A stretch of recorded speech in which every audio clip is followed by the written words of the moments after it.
çok hareketli, çok konuşuluyor ama Galatasaray'da da o camianın, taraftarın beklediği adımlar gelmiyor. Son bilgi Torreira ile ilgili gelişmeyle bir teklifler olduğu yönünde Cankat da gruba yazmış. Onunla kısa bir özet yapalım. Nedir? Sonrasında o konuşulan isimler üzerine bir özet yapalım. Doğal olarak şimdi herkes Galatasaray'da transfer beklerken bir de takımın en önemli, en dokunulmaz, herkesin en sevdiği oyuncu Torreira özelinde ayrılabilir mi? Ki orta saha transferi bu kadar konuşulurken böyle bir haber ortaya çıkınca doğal olarak bir şüphelendi. Tamamen menajerinin yapmış olduğu bir açıklama üzerine bu şekilde yaygınlaştı. Ama şöyle Brezilya'dan bir ilgi var. Hatta şöyle yani Torreira zaten röportajlarında ülkesine dönmek istediği, futbolu bırakacağı dönem hatta Arjantin'e dönmek istediği bununla ilgili açıklamaları var. Ama Galatasaray Kulübü devre arasında ne kadar astronomik bir teklif de gelse Torreira'yı göndermeyi düşünmüyor. Önce buradan başlayayım. Yani çünkü Yani bu en şartlarda önemlisi bu. gönderirsen Tabii ki. işin içinden çıkamazsın. Torreira'nın da şu an için Galatasaray yönetimine kurmuş olduğu bir baskı, ayrılma ile ilgili kesinlikle gitmek istiyorum şeklinde bir tutumu yok. Transfer dönemi, transferde hiçbir zaman çok kesin konuşmamak gerekiyor. Üçümüz de yıllardır tecrübeliyiz bu konuda ama Galatasaray yönetimi için olmazsa olmaz oyuncuların başında geliyor kendisi. O yüzden menajeri zaten buna benzer 2 sezon önce de bir açıklama yapmıştı. İtalya'dan teklif getireceğim diye. Çünkü oyuncusunun maaşının arttırılmasını istemişti. Biraz biliyorsun sosyal medya Türkiye'de çok güçlü kullanıldığı için menajerler bunun farkında. Hem oyuncu önermeye başlıyorlar. Hem bunun dışında birkaç gazeteciye röportaj veriyorlar. Konuyu bambaşka bir yere çekiyorlar. Şimdi menajeri de şunun farkında. Orta saha transferi, işte Hakan konuşuluyor, Fofana birazdan onlara değiniriz. Bunların hepsi konuşuluyor. Elinizde Torreira var. Şimdi bir de buradan baskıyı alayım. Belki biraz daha en azından farklı bir süreç yürür diye. Ama şu ana kadar tekrar edeyim Galatasaray yönetiminin kesinlikle ve kesinlikle böyle bir düşüncesi yok. Torreira'nın ben sezonu Galatasaray'da tamamlamasını bekliyorum. İlerleyen süreç neler gösterir? Orası sezon sonu. Şimdi Lokman konusu önce zaten seninle burada konuştuğumuzda Galatasaray'da çok sık konuşuyorduk. Sonra Fenerbahçe daha ağırlık konuşulmaya başladı. Ama o cephede iki taraf için de sanıyorum rakamsal boyut çok zor. Ben bir iddiada daha bulunayım. Rakamsal çok zor ama ben Fatih abi varken tabii bana Beşiktaş'la ilgili onu söylemek düşmez. Ama Beşiktaş'ın da bir Lokman'la ilgili bir görüşme istediği, hani olabilir mi bu transfer gerçekleşir mi diye ama fiyatları duyduktan sonra tabii ki çok Ben de mantıklı not değil. ekleyeyim. Ben Lukman'la ilgili haberlere baktığımda daha önce çıktığında çok eskiye dönük Beşiktaş'ın Lukman'la geçmiş yıllardaki ilgili haberlerini gördüm. Var, örneğin. var. Var. Daha o Ama çıkışı yakalamadan Bilmediğimiz bir oyuncu değil de Şu oyuncu eskiden talep edilen oyuncu değil.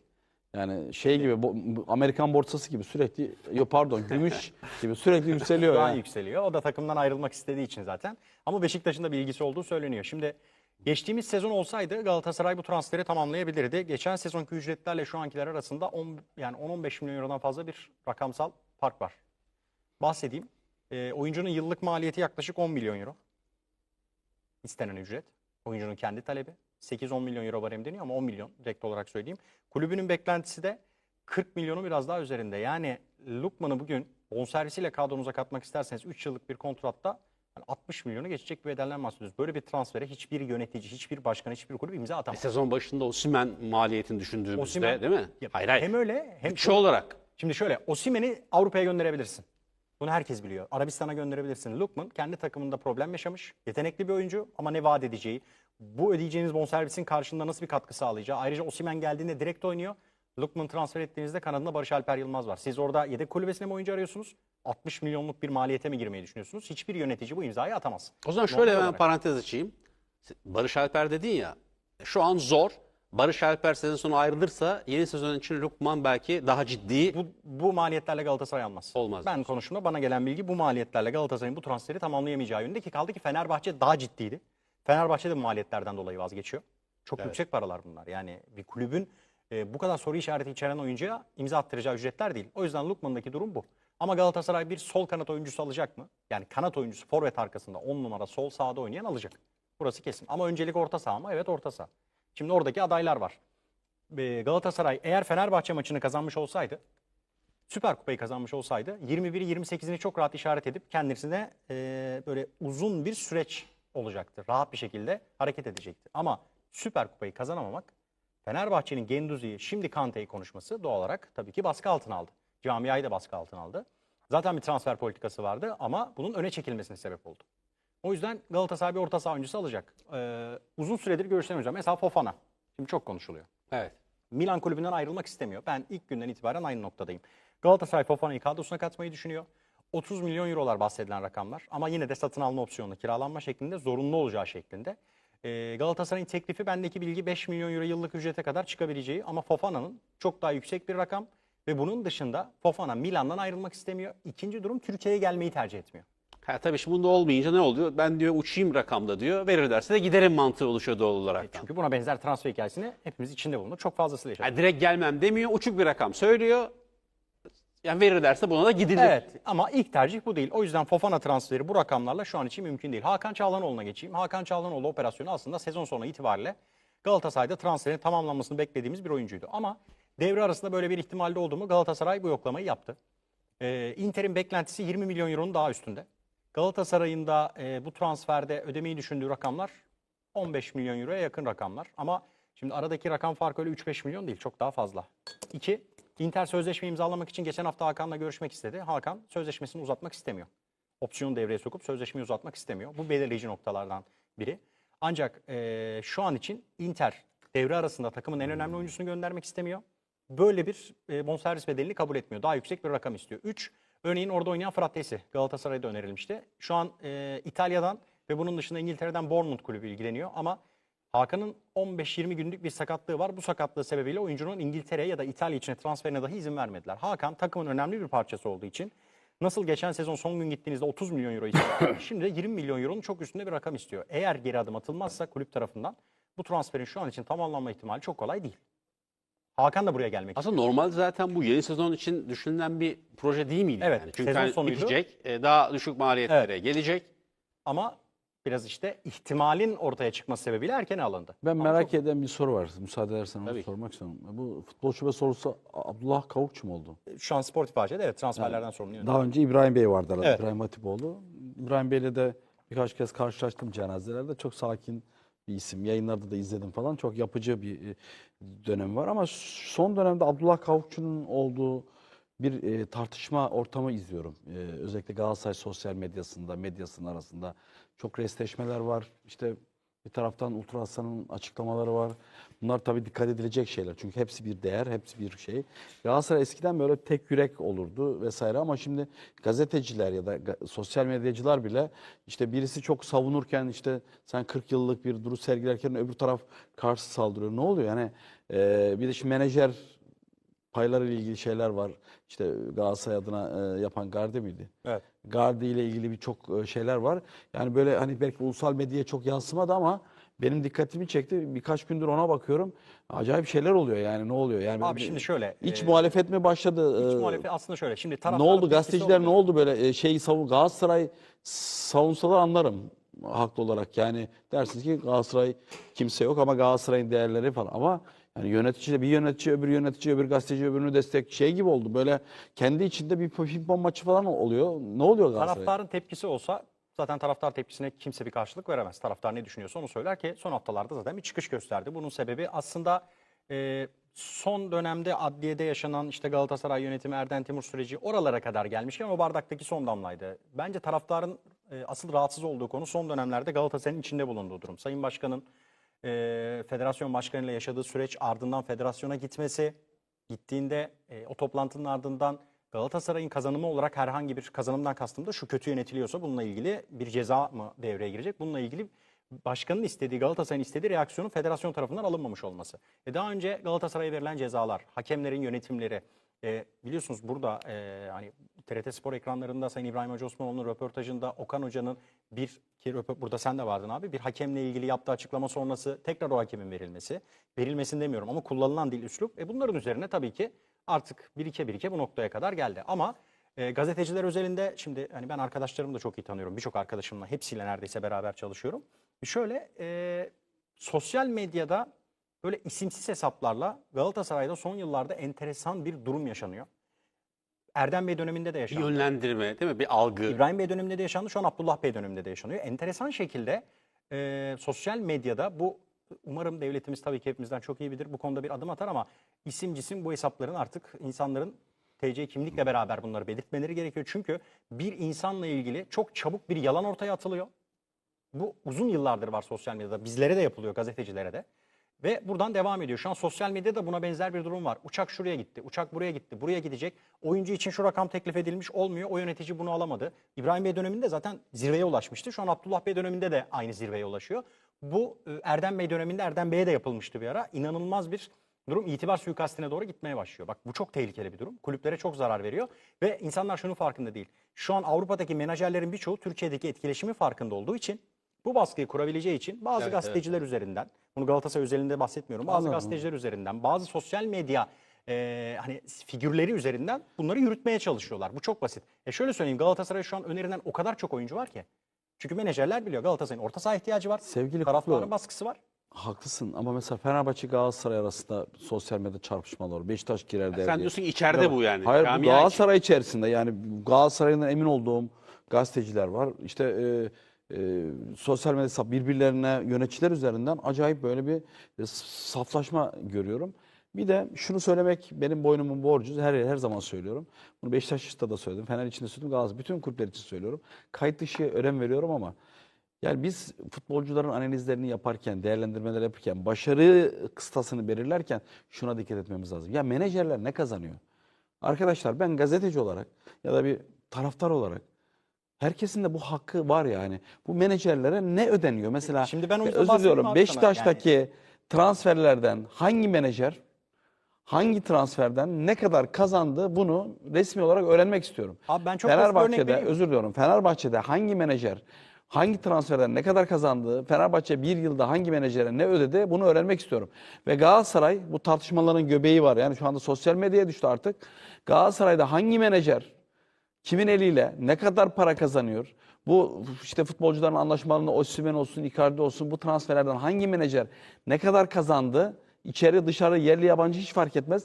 Bir liste halinde öğrenmek istiyorum. aslında bunun resmi Bunlar rakamları Federasyon var. istemiyor. Federasyon bunları yayınlamıyor. Şimdi o zaman diyorum ki federasyon, ey federasyon, gerçekten futbolda şeffaflık istiyorsan, adalet istiyorsan, hakkaniyet istiyorsan, kurumların ve şeylerin şüpheye bırakmayacak bir şeffaflık istiyorsan mecbur tutacaksın. Diyeceksin ki futbolcular için ödediğin menajerlik oranlarını, rakamlarını, paranın kaç kişiye bölündüğünü resmen şu AB'ye açıklamak zorundasın, beyan etmek zorundasın. Eğer bunu açıklamazsan sana her türlü yaptırımı uygulayacağım diye de bir karar çıkartmamız lazım. Şimdi paraları konuşuyoruz, futbolcuları konuşuyoruz, isimleri konuşuyoruz. Ya ben Beşiktaş'ta bir tane futbolcunun parasını konuşuyorum. Bir tane sosyal medyadan 5 tane hesap bana saldırıyor. Niye diyorum saldırıyorsun? Niye futbolcunun parasını konuşuyorsun? Ya bir taraftar bilsin diye konuşuyorum. Abi taraftar Galatasaray'da ayrı, daha sosyal medya göze. figürü ayrı. Yani kimse bilmiyor. Yani Osimhen'in transferinden hangi menajerin ne kadar kazandığını kimse bilmiyor. Kaça bölünüyor değil mi? Kimler aracı oldu, o Çok pay basit aldı mı? anlatayım. Çok net, bak şu budur yapmış demiyorum. Benim merak ettiğim konu, bir önemli %10 tutuyorsa bile bir rakam, ki %10 ortalama, hani %8 veren var, 5 veren var, 15 veren var. Bunlar olur, orasında değilim. Ben diyorum %10 alıyorsun, bu kadar para harcanıyor. Bütün kulüpleri kastediyorum. Diyorum ki bütün kulüpler menajerler ne kadar para aktardı? Resmi, gayri resmi ya da resmi. Ya bunun açıklanması gerekiyor diyorsun. Açıklansın ki bilelim. Total maliyeti görelim. Yani bakıyorsun bazen yine kulüp üzerinden konuşmuyorum. Oyuncuya 1 milyon euro maaş veriliyor. Kulübüne 5 milyon euro veriyor. Menajer 2 milyon euro alıyor. Ya sen niye aldın 2 milyon euroyu? Bu tartışmalar nerede başladı abi? Gardi çok iyi bir menajer. Galatasaray çok büyük oyuncular Bilmiyorum, kazandı. iyi kötü yani. İyi menajer, şöyle iyi menajer. Galatasaray iyi oyuncular kazandırdığı için. Ama Gardi bir sportif direktör değil. Siz Gardi'ye başvurursanız, elinizde 60 milyon euro varsa, iyi oyuncuyla iyi ilişkisi varsa bu transferi tamamlar. Yani bizde menajerleri, Gardi özelinde söylemiyorum, böyle bir çok özel bir yere koyma. Bir dönem sonra sportif direktör olmasını isteme. Sportif direktörlük böyle bir merci değil. Mesela Galatasaray'da herhangi bir gazeteci Gardi ile ilgili olumsuz konuştuğu anda sosyal medyadan öyle bir saldırı düzenleniyor ki. Yani Gardi bir menajer, Gardi bir aracı. Doğal olarak o da işini yapıyor. Yaptığı için de parasını kazanıyor ki kazanması da Yani gerekiyor. sabit çalışmıyor ve çalışmaz yani sonuç Hayır, itibariyle. bu arada mantıklı, yaptığı işte uzmansa buna devam Hayır, edecek o da zaten. olabilir ya. Çok bakın, yine yanlış anlaşılmasın. Abi konu yanlış değil. Konu şöyle. Ben sosyal şunu diyorum. medyada Mesela açık- Gardi ise örnek açtı. Ben yani Gardi tanımam etmem bilmiyorum. Mesela Gardi'nin Galatasaray transferlerine kazandığı parayı merak ediyorum ben. Abi tabii ki çok yüksek rakam kazanıyordur. Kulüpler Çünkü yüksek rakamlar ödüyorsunuz. Tamam, hayır, yine ona değil. Sen Galatasaray şunu öğrenelim diyorsun. Yani oyuncu 2 alıyorsa transferde hayır. O başka konuda. Gardi konusunda şimdi karıştırmayalım onu. Burada aldı diyelim ki işte 10 lira aldı mesela. Ya Galatasaray kulübü der ki evet biz bunu 10 lira ödedik. Hakkı der, geçersin gidersin. Mesela bunda bir şey yok. Bunda kimse bir şey diyemez. Kimse niye yüksek para alıyor diye. Ben hayatımın dersini Hidding'den aldım. Hidding'e dedim ki Sayın Hidding dedim, millet Türkiye'de Fatih Terim 2 milyon euro alırken, Şenol Güneş 1,5-2 alırken siz dedim 8 milyon euro dedim maaşınız olduğu söyleyeyim. 4'ünü dedim nakit almışsınız. 4'ünü sponsor üzerinde alıyor. Böyle yaptı. Güldü. Muhasebeci misin dedi. Yok yok. Doğru dedi.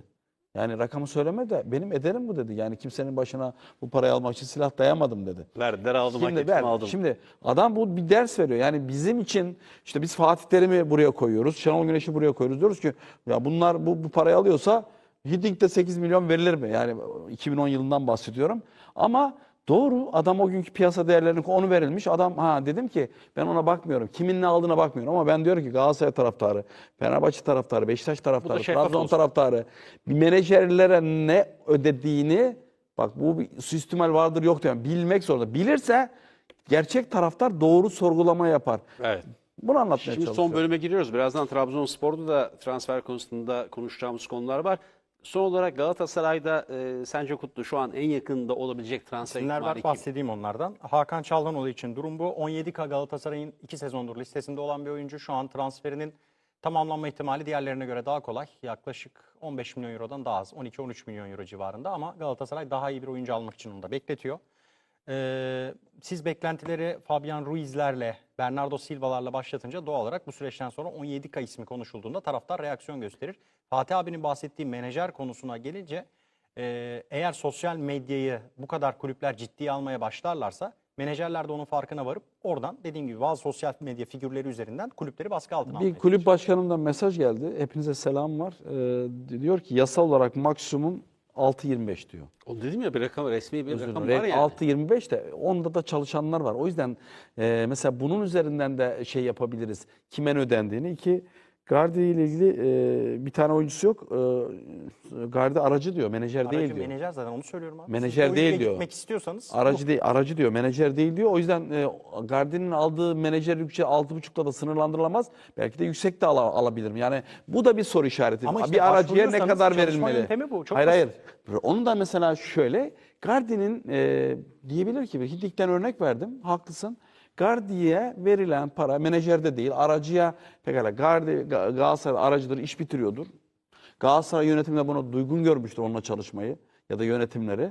Ve Gardi'ye verilen para, komisyon, işte aracı olduğu için menajerlik ücreti değilse, menajerlik ücreti almıyorsa Evet. bu bedeli ve oranını mesela ben Galatasaray taraftarının merak edebileceğini düşünüyorum. Ve Galatasaray Kongresi'nin merak edebileceğini. Ben Beşiktaş'ta soruyorum. Hani diyebilir demesinler sakın. Fatih Galatasaray'ı konuşuyorsun, Gardi'yi Beşiktaş'ı konuşmuyorsun. Şöyle Bu ülkede söyleyeyim. en çok Fenerbahçe'yi, Osimhen'i Beşiktaş'ı konuşan alıyorsanız menajer Gardi, işlerini konuşan Gardi benim. Avrupa'da çok Hani güçlü olduğu özür için. dileyerek ayrış, ben hepsini kastediyorum. Gardi Avrupa'da çok güçlü olduğu için, çok büyük figürlerle çalıştığı için doğal olarak oyuncuya giderken onunla gittiğiniz zaman çok daha kolay bir transfer politikası Şimdi ben de izleyebilirsiniz. şunu söyleyeyim, şu konuyu şöyle noktalayayım. Bizim ülkemizde futbolcuların ve menajerlerin rakamları diyoruz ama bu rakamlar gelirken değil, futbolcu performans gösteremediğinde giderken ortaya çıkıyor. O zaman merak ediliyor. Ya Bu arada şu kadar dünyada para bir vermişiz de problem. işte Yok, faydalanamadık da. merak ediliyor. Mendez'i hepimiz biliyoruz yani dünyada çok Tabii büyük bir menajer ağı var herkesin. Doğal olarak artık böyle bir pazar oluştu. Ya tabii o ayrı bir konu ama Menajer biz şu öyle an hani- olmuyor. Öyle olmuyor. Ne zaman oluyor biliyor musun? Çok iyi niyetlisin. Yönetim değiştikten sonra oluyor. o Yani sorgulama iktidar diyorsun değil gittikten mi? sonra Maliyetler. bir önceki Evet. yönetim, bir önceki hesapları Tablolar diyor ki çıkıyor, diyor çıkışta ki- diyor, bak açıklamışlar 5 milyon diyor. Maliyeti bildiğimiz oyuncular şöyle oluyor. İmza parası verilmiş 2 milyon. Menajere verilmiş 2 milyon 9, işte vergisi, çıkış maddesi, bonusları falan filan, bir bakıyorsun 10. Hani 5'e demiştiniz 10'a çıkıyor. Yani burada taraftarın gözüne şunu kazanıyor yöneticiler. Ya özür dileyerek söylüyorum. Yani 10 milyon euro dese bir oyuncuya birçok kişi diyecek ki ya 10 milyona verilir mi kardeşim? Ha 5 diyorsun, tamam bu 5'e bu maliyetlerle kurtarır diyorsun. Pozitif yaklaşıyorsun. Total maliyeti bildiğim zaman bak iddia ediyorum bu ülkede benim yaptığım pozitif yorumlar, total maliyeti bilsem, menajerlerin aldığı vergi bütçesi hepsini bir görsem, bonuslar görsem, inan yaptığım iltifatların %30 daha düşeceğine inanıyorum yani. Süre daralıyor. İsimleri Buyur, noktalayıp özür dilerim. toparlayayım. Estağfurullah abi, Yani hayır sen- çok güzel konu senin gibi açtın. çok Hayır, konu kıymetli, açtı da şimdi- Hayır, hayır. kıymetli bir gazeteciyi Bahsettiğin bulunca bahsettiğin konu çok önemli abi. Biz yine hani taraftarın beklediği transfer haberlerini vermeye gayret edelim. Manchester United'da oynayan Mariano ismi çok konuşuluyor. Söyleyeyim, orada bir hoca değişikliği yaşandı. Oyuncuyu farklı rolde kullanmak istiyor. Ama Manchester United bir orta saha oyuncusu alırsa Ugarte'den de Mariano'nun da çıkma ihtimalleri var. Ugarte için eğer zorunlu satın alma opsiyonuyla 30 milyon euroyu ödemeyi kabul ederseniz Ugarte'de o adımı atabiliyorsunuz. Ama şu an için Galatasaray'a önerilen menajerler tarafından, az önce Fatih abinin söylediği, sosyal medyanın farkında olan menajerlerin önerdiği o kadar fazla oyuncu var ki yöneticilere sorsanız yöneticiler de bazen haberleri bile yok. Çünkü sosyal medyada biri atıyor ortaya bir ismi. Galatasaray'ın ihtiyacı var. İnternet yazınca 3 tane maçını izleyen biri diyor ki bu oyuncu kesin alınmalı. Kimse ne fiyatına bakıyor, ne maliyetine bakıyor, ne takıma uyumuna bakıyor. Hayır, bakmak isteyene de linç oluyorlar. Bir Sadık var.